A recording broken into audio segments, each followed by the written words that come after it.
Everyone, welcome back to my channel new beginning. तो ये है हमारा मैक्लोडगंज सीरीज़ का लास्ट पार्ट, व्लॉग फोर्थ। और इसमें हमारा क्या रहेगा, सब कुछ आपका जो हमारा 3 डेज़ का इटनरी था वो हम आपको इसमें यहाँ पर एक्सप्लेन कर देंगे। हमारा फूड का हम यहाँ पर आपको सब कुछ बता देंगे, हमारा स्टे का हम यहाँ पर आपको सब कुछ बता देंगे। मीन्स इस व्लॉग में आपको मैक्लोडगंज धर्मशाला 2 नाइट्स एंड 3 डेज़ की जो भी आइटनरी एक्सपेंसेस है वो हम लोग मैक्लोडगंज आए हैं अपनी बाइक से। आप लोग यहाँ पर अगर बाय बस आना चाहते हैं तो आपको दिल्ली चंडीगढ़ से डायरेक्ट बस मिल जाएगी। आप यहाँ पर बाय ट्रेन भी आ सकते हैं। ट्रेन का जो नियरेस्ट आपका स्टेशन होगा वो आपका होगा पठानकोट, वहाँ से आपको टैक्सी लेनी पड़ेगी। और यहाँ का जो नियरेस्ट एयरपोर्ट है वो आपका पड़ेगा गग्गल एयरपोर्ट, वहाँ से भी आपको टैक्सी लेके ही यहाँ पर पहुँचना पड़ेगा। वहाँ पर आप अपने कन्वेंस से भी जा सकते हैं, बस अभी थोड़ा ऑफ रोड है क्योंकि हाईवे का काम चल रहा है, अदरवाइज कोई प्रॉब्लम नहीं है जाने में। फर्स्ट टास्क हमारा कंप्लीट हो जाता है कि हम लोग मैक्लोडगंज पहुंच जाते हैं। और सेकंड टास्क हमारा आता है होटल। होटल ऑप्शन में क्या होता है कि आप या तो ऑनलाइन बुकिंग कर लीजिए, अगर आप ऑनलाइन नहीं करना चाहते हैं तो आप ऑफलाइन कर लीजिए। मैं तो प्रेफर करूंगी कि मेरे को तो जो अच्छा लगता है पर्सनली, जो मेरा एक्सपीरियंस है, मैं तो ऑफलाइन ही बुकिंग करती हूँ। ऑनलाइन पर मैं इतना ट्रस्ट नहीं करती, है ना, सबका अपना अपना इशू होता है। तो हमने क्या किया, हमने ऑफलाइन ही वहाँ पर जाकर होटल सर्च किया। हमने 5 to 6 होटल्स वहाँ पर देखे और लास्ट में हमें जैसा हमारा होटल चाहिए था, जहाँ से हमें सब कुछ नियर अबाउट ही हो, हमारा वॉकिंग डिस्टेंस पर ही हमें फाइनली ऐसा होटल मिल गया। अब बात करते हैं उसके चार्जेस की। तो वो होटल हमें पर डे पड़ा था 3500 का। उसमें कोई डिनर इंक्लूडेड नहीं था, कोई लंच इंक्लूडेड नहीं था, कोई ब्रेकफास्ट नहीं था, ओनली स्टे चार्जेस 2 नाइट्स।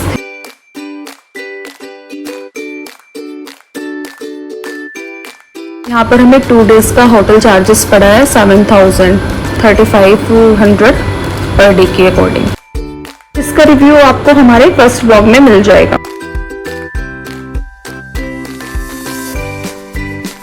अब बात करते हैं फूड की। तो हमने अपना डिनर जो लिया था वो हमने लिया था अपने होटल रूम में ही, क्योंकि बाहर से हम लोग आते हैं तो हमें लगता है कि हाँ थोड़ा रिलैक्स होके हमारे होटल में ही हमें डिनर मिल जाए। बाकी ब्रेकफास्ट और लंच वो हमने अपना बाहर से लिया था, क्योंकि पूरा दिन रूम में तो बैठना नहीं होता, हमने बाहर ही घूमना होता है। तो वो हम बाहर जैसे भी मिलता है वैसे अपना अच्छे से घूम के, जहाँ पे लगता है कि हाँ भूख लगी है तो वो बाहर से कर सकते हैं।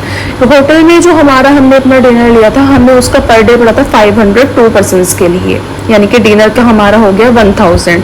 तो 7000 प्लस डिनर 2 नाइट्स हो गया हमारा टोटल होटल का जो था 8000। हमारा कन्वेंस का 1500, होटल एंड 2 डेज डिनर का हो गया 8000। तो टोटल हमारा हो गया 9500, 9500 रुपये। यहाँ पे जो मैं प्राइजेस आपको बता रही हूँ ना, वो कोई फिक्स प्राइजेस नहीं है, बस एक आपको आइडिया हो जाएगा। आप यहाँ पर प्राइजेस का अपने अकॉर्डिंग थोड़ा जैसा आपका बजट होगा उसके हिसाब से आप अपना मैनेज कर सकते हैं। उसके बाद जो मैक्लोडगंज की लोकल साइट सीइंग्स है, वहाँ पर कोई टिकट नहीं है, वहाँ पर कुछ नहीं है। आपका दलाई लामा टेम्पल हो गया, आपका भागसू वाटरफॉल हो गया, भागसू टेम्पल हो गया, आपका शिवा कैफे हो गया। शिवा कैफे में क्या है, जो आपको खाना है उसका तो वहाँ पर पे करना पड़ेगा, पर वैसे कोई वहाँ पर टिकट प्राइजेस नहीं है। उसके बाद हम लोग आते हैं नीचे। अगर हमने धर्मशाला का प्लान किया है, जिसके लिए आप हमारा डे 2 का ब्लॉग देख सकते हैं। धर्मशाला अगर आपको जाना है तो धर्मशाला अगर आप बाय रोपवे जाते हैं तो आपको पर पर्सन वन साइड का 450 पड़ेगा। अगर आप अप एंड डाउन लेते हैं तो पर पर्सन आपको वहाँ पर 700 पड़ेगा। हमने यहाँ पर 700 पर पर्सन लिया था अप एंड डाउन। अगर आपको धर्मशाला का वीडियो देखना है तो आपको इसी चैनल पे मिल जाएगा, जिसमें होगा टी गार्डन और स्टेडियम। धर्मशाला पहुंचने के बाद आप अगर वहाँ पर जाते हैं आपका स्टेडियम, तो वहाँ पर 30 रुपीज़ आपका टिकट प्राइस है। और टी गार्डन में आपका कोई टिकट प्राइस नहीं है, वहाँ पर कोई एंट्री टिकट नहीं है, वो बिल्कुल फ्री है। यहाँ पर एक आपके लिए टिप है जो हमारे साथ हुआ है या फिर कैसे भी, तो हम जैसे रोपवे से गए थे तो हमने वहाँ पर एक टैक्सी हमने हायर कर लेनी थी, जो हमें धर्मशाला में आपका है स्टेडियम, टी गार्डन, बार मेमोरियल और एक टेम्पल है। तो वो क्या करते हैं 800 में आपका वहाँ पर टैक्सी हो जाता है। वो आपको चारों जगह जो है ना धर्मशाला में, वो आपको चारों जगह पर विजिट करा के वापस सबको वहीं पर छोड़ देते हैं। लेकिन हमें किसी ने बोल दिया कि स्टेडियम यहाँ पर वॉकिंग डिस्टेंस पर ही, हम लोग वहाँ से ऐसे निकल गए, लेकिन बिल्कुल पास नहीं है। यही अगर आप ना रोपवे स्टेशन पहुंच के 800 में टैक्सी बुक करोगे तो आपको चलना भी नहीं पड़ेगा, और वो आपको जो 4 विजिटिंग प्लेसेस हैं वो विजिट करा के वापस आपको रोपवे स्टेशन ही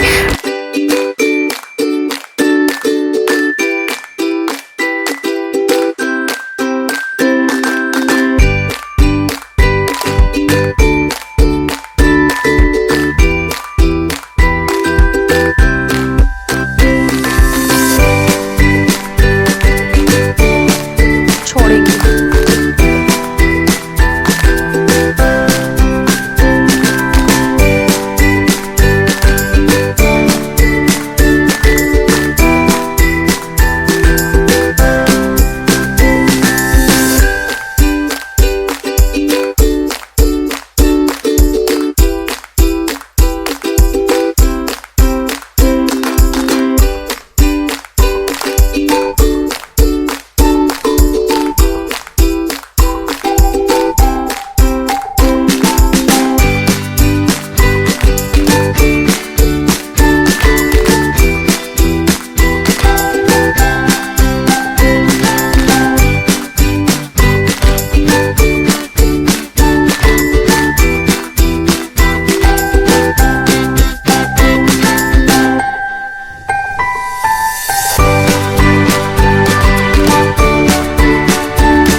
ये है, यहाँ पर हम पहुँच गए हैं मैक्लोडगंज इको पार्क, जो चर्च के बिल्कुल ठीक सामने पड़ता है। लेकिन पहले हम लोग जाएंगे चर्च, और क्योंकि ये ना 11 o'clock ही ओपन होता है, अभी ओपन नहीं हुआ है, तो सबसे पहले हम लोग जाएंगे चर्च, जो इसके बिल्कुल सामने पड़ता है। आपको ये रेड शेड वाला कुछ दिख रहा होगा ना, ये चर्च ही है, ठीक इको पार्क के सामने। मैंने वैसे तो सब कुछ क्लियर कर दिया, जो जो मेरे को लगता है कि मेरे को यहाँ पर इन्फॉर्मेशन देनी चाहिए, बट अगर आपको कुछ और लगता है कि मैंने यहाँ पर नहीं बताया है या फिर मैं भूल गई, तो आप कमेंट बॉक्स में मेरे को कमेंट कर सकते हैं, मैं उसका जरूर। बातें करते करते हम लोग पहुँच गए हैं church. Hello, good morning everyone. आज हमारा है मैक्लोडगंज में 3rd डे, और आज हम घर भी वापस जाएंगे अपने। तो हम ना सुबह सुबह मॉर्निंग में रेडी होके होटल से आके अपना यहाँ पे आए हैं चर्च। ये चर्च है ना, जब हम धर्मशाला से आते हैं और मैक्लोडगंज पहुँचने वाले होते हैं, तो उसके रास्ते में पड़ता है।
चर्च के बाद हम लोग पहुंच गए हैं इको पार्क। ये वैसे यूजुअली तो 11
चर्च और इको पार्क घूमने के बाद हम लोग निकल गए हैं वापस अपने होटल के लिए, क्योंकि हमने अभी यहाँ से निकलना है घर के लिए।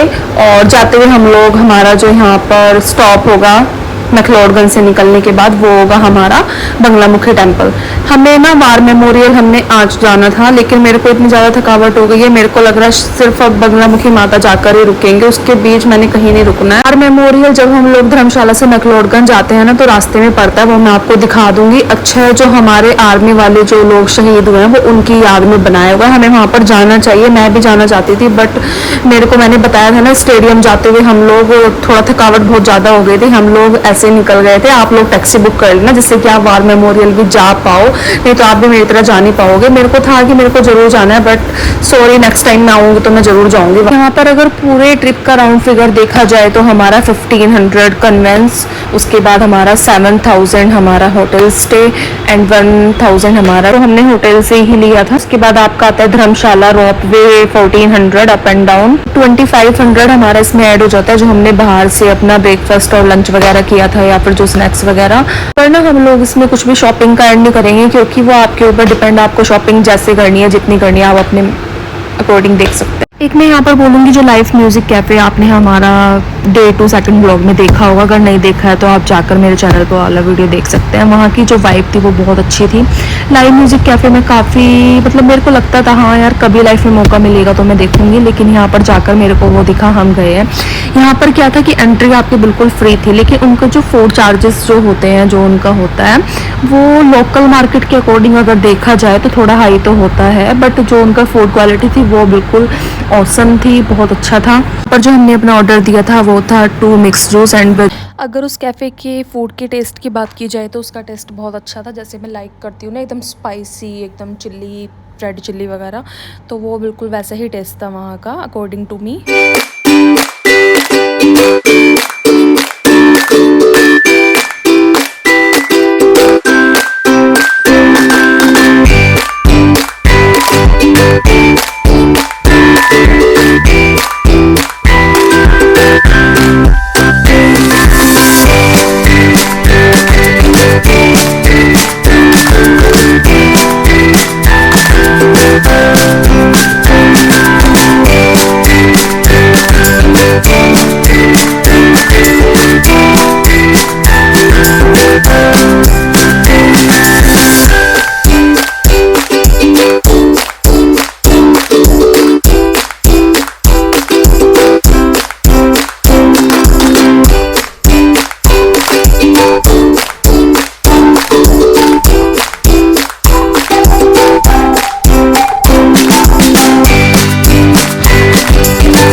यहाँ पे हम लोग बातें करते करते पहुँच गए हैं। ये है दलाई लामा टेम्पल, और यहाँ से हमें जाना है लेफ्ट, ये नीचे हमारे होटल के लिए।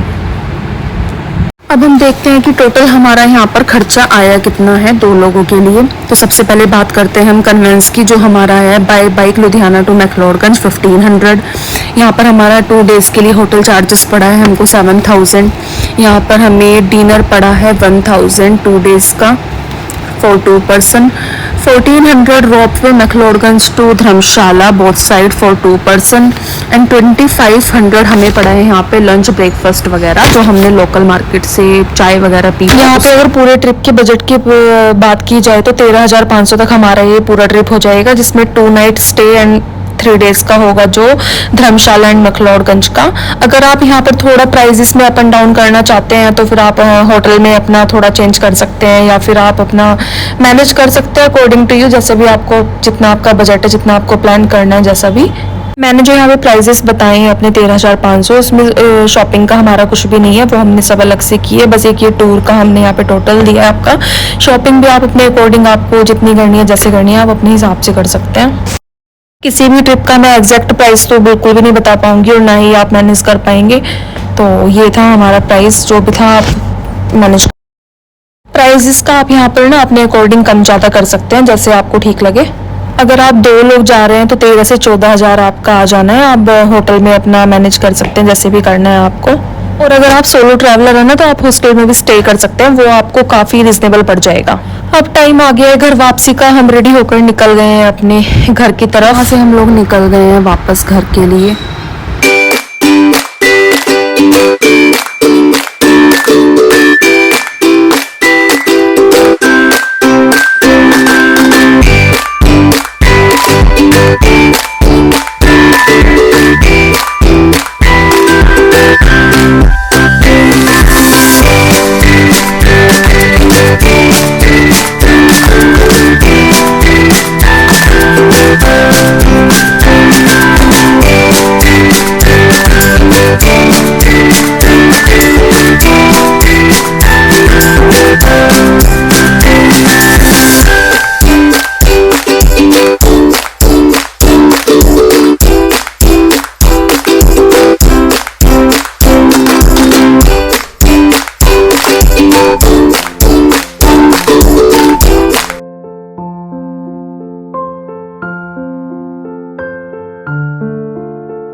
वहाँ से निकलने के बाद फाइनली हम लोग पहुँच गए एक ऐसी जगह पर जहाँ पर जाने के बाद ना इंसान की ज़िंदगी में जितने दुख होते हैं, जो नेगेटिविटी होती है, जो नेगेटिव एनर्जीज होती हैं, वो अपने आप ही, जैसे आप लोग मंदिर के अंदर जाते हो ना, वो अपने आप से ख़त्म हो जाती है। मैं तो ये विश्वास रखती हूँ, मैंने खुद से आजमाया हुआ भी है कि ये होता है। ये पड़ता है हिमाचल में, माता बंगलामुखी देवी जी का टेम्पल, जो बहुत सिद्ध पीठ है, काफ़ी पुराना है। और देखते हैं आगे, दिखाते हैं आपको भी। मैं यहाँ पे 4 से 5 साल पहले आई थी, लेकिन तब से अगर अब देखा जाए तो काफ़ी चेंजेस यहाँ पर हो गए हैं। यहाँ पर रेस्टोरेंट वगैरह भी खाने के लिए, ये साइड में जैसे हम लोग एंट्री करते हैं तो ये शूज़ के लिए यहाँ पर बना दिया है। इधर हम लोगों ने यहाँ पे लिया है प्रसाद। माता पे ना, यहाँ पर माता का जो फेवरेट कलर है ना, वो है येलो कलर। तो माता के जो वस्त्र होते हैं वो भी येलो होते हैं, जो पंडित जी डालते हैं वो भी येलो होते हैं, माता का प्रसाद भी येलो होता है। तो मैंने भी यहाँ पर माता का प्रसाद और एक माता की चुन्नी ले ली है, माता को भोग लगाने के लिए, माता के चरणों में अपनी एक, कहते हैं कि हाजिरी लगाने के लिए, कि माता मेरी भी सुने, मेरी भी। वैसे मैं यहाँ पर 3 बार आई हूँ। 3 बार जो मैं माता के सामने, माता को सब कुछ पता ही होता है, जो भी बता के गई हूँ, बोल के गई हूँ, माता ने वो मेरा ज़रूर पूरा किया है, ज़रूर मेरे को दिया है। मैं ये नहीं बताऊँगी कि मैंने यहाँ पर आकर क्या मांगा है, क्योंकि जब हम किसी मंदिर में, कहीं भी हम लोग जाते हैं ना, तो हमें भगवान से मांगना नहीं चाहिए। भगवान को ऑलरेडी सब कुछ पता होता है कि हमारी लाइफ में क्या चल रहा है, हम क्यों परेशान है। अगर हम दिल से मान रहे हैं तो मेरे को नहीं लगता कि आप मंदिर में जाके भगवान हमारा ये काम कर दें, हम ये करेंगे, नहीं, ये सब मेरे को नहीं लगता करना चाहिए। मैं सिर्फ किसी भी मंदिर में जाती हूँ, मैं आपको बताती हूँ, तो मैं क्या बोलती हूँ कि आपको सब कुछ पता है, बस जो मेरे लिए सही है ना, आप मेरे को वही रास्ता दिखाओ। मैं तो यही करती हूँ।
यहाँ पे हम जाने लगे हैं माता के दर्शन के लिए। ये माता का जो मेन मंदिर है वो उनका एंट्री गेट है, मतलब यहाँ से हम लोग जाते हैं माता के दर्शन के लिए। मंदिर में आने के बाद इधर माता के यहाँ पर चरण पादुका लगे हैं। पीछे देखो हवन चल रहा है। पीछे जो क्या होता है हमारी लाइफ में जो कुछ गलत चल रहा है या फिर कोई नेगेटिव एनर्जी हमें परेशान कर रही है, वो यहाँ पर आकर आप कुछ भी नहीं कराओगे, आप सिर्फ मंदिर में आओगे, माता से अरदास करोगे ना, वो आपकी अपने आप ही आपको खुद ही फील हो जाएगा कि हाँ कुछ चेंज हुआ है।